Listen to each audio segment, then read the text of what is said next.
Plusieurs Syriens, à cause de la guerre, ont dû se réfugier dans des pays voisins, dont la Turquie. Par contre, voulant échapper à la misère, plusieurs tentent le tout pour pouvoir passer la frontière européenne, et la plupart du temps en passant par la Grèce. Aujourd'hui, j'ai pu interviewer M. Taïsir Arbini, qui habite présentement à Athènes et qui a dû vivre cette terrible aventure. Bonjour M. Arbani, merci d'avoir pris votre temps pour cette interview. Hello, it's my pleasure. Ok, donc nous avons entendu dire que votre histoire est très impressionnante. Pouvez-vous nous raconter un peu comment vous avez fait pour vous rendre en Grèce? Yes, well, it is a little bit complicated. C'est quand même compliqué. Tout a commencé lorsque l'État islamique a envahi mon village. Moi, étant un jeune homme en bonne forme, ils me voulaient dans leur armée. Cela ne m'intéressait pas et j'ai refusé tout de suite. C'est après cela que ma vie a commencé à être en danger. La nuit, j'ai pu m'échapper du village accompagné de ma mère et de mon petit frère et commencer le long voyage à pied jusqu'en Turquie. Rendus là, ils nous ont placés dans une petite maison délabrée. Oui, nous étions en sécurité, mais les conditions étaient absolument épouvantables et nous étions grandement discriminés. Un peu après notre arrivée, nous avons entendu parler de bateaux clandestins qui faisaient le voyage entre la Turquie et la Grèce. On a tout vendu et utilisé tout du peu d'argent qui nous restait pour pouvoir embarquer sur un de ces bateaux. Cela fut probablement une des pires décisions de ma vie. Rendu à 1 kilomètre de la côte grecque, une grande vague frappa de côté le bateau et tout le monde tomba sur le même côté, chose que l'embarcation de fortune ne put supporter. Le bateau chavira et tout le monde se trouva dans l'eau. Seul moi et mon frère ont survécu à ce désastre. 1 heure après l'événement, les gardes-côtes de Lesbos sont venus à notre rescousse. Lorsqu'on était à peine encore en vie, je leur en d'hypothermie. Comment ça se fait que c'est seulement vous et votre frère qui avez survécu? J'avais seulement assez d'argent pour une veste et c'était mon petit frère qui le portait. Étrangement, c'était aussi un des seuls de tout le bateau qui en possédait une. Lors de l'accident, j'ai pu m'y accrocher et certains se sont accrochés au bateau, mais les autres, incluant ma mère, étaient trop loin. Cela a pris seulement quelques minutes avant que la plupart des voyageurs et l'équipage se sont noyés. Donc pendant que vous nous parliez, avant l'entrevue, vous avez dit que les conditions dans le camp étaient absolument épouvantables. Pouvez-vous me décrire un peu comment c'était? Avant tout, vous devez comprendre qu'il n'y a presque rien à manger. On ne mange qu'à notre faim lorsque les volontaires viennent nous offrir un repas chaud, 3 jours par semaine peut-être. Les autres jours, on n'a que le strict minimum. Ensuite, là-bas, c'est comme si on vivait dans une dompe. Les gens laissent tout traîner par terre, disant que le camp est déjà assez sale de toute manière.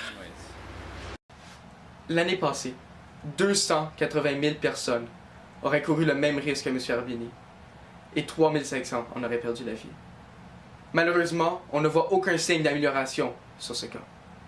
Au contraire, le nombre de clandestins en Grèce ont triplé comparativement à l'année précédente. Nous avons été capables d'avoir une entrevue avec un membre de la Frontex qui va nous expliquer un peu plus en détail la traversée des immigrants. Excellent, donc c'est quoi un peu votre travail? Donc on est engagé par le gouvernement grec pour Excellent. Qu'est-ce qui arrive lorsqu'un bateau est intercepté? Cela dépend. Si le bateau se retrouve dans les eaux du sud, on appelle leur garde-côte et ils peuvent venir les chercher pour les réaccompagner dans leur pays. Mais si le bateau se retrouve dans les eaux grecques, il faut qu'on l'accompagne dans notre île pour se bien en sécurité. Ok, excellent, merci beaucoup. On a voulu parler à la police de la région, mais on a été totalement ignorés. Donc, comme je disais précédemment, les conditions... Attendez une seconde, je pense que je vois un policier. Monsieur, mettez la garde, mettez la garde. Qu'est-ce que passer du... Non, j'ai pas le temps, trop de caméra en ma face, trop réfugiés, non le time. Malgré tout cela, nous avons tout de même été capables d'avoir une entrevue avec un membre de l'ONU. Malheureusement, il n'a pas pu être présent avec nous, donc nous l'avons appelé sur Skype.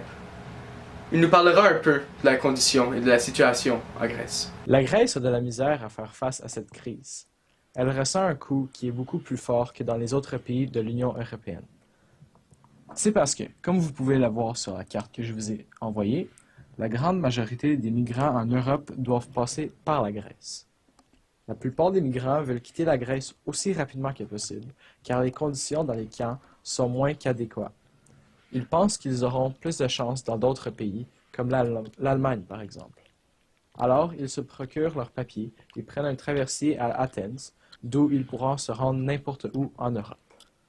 L'Union européenne veut instaurer un système où chaque pays aura un quota de réfugiés auquel donner l'asile.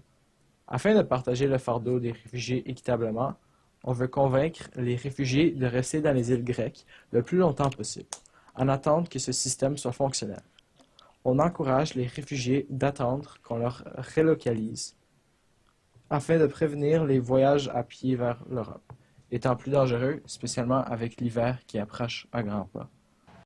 Je pense qu'on peut tous constater que ça ne va pas si bien que ça en Grèce, surtout pour tout ce qui concerne les immigrants. Par contre, je pense pas que c'est fini. Je pense qu'il y a toujours espoir. La Grèce peut s'en sortir. D'après moi, c'est très possible que la proposition offerte par l'Union européenne peut être la solution au problème. Espérons tout simplement que ça va se régler le plus rapidement possible. Ici, Laurent Tremblay, CCI Nouvelles, Lesbos.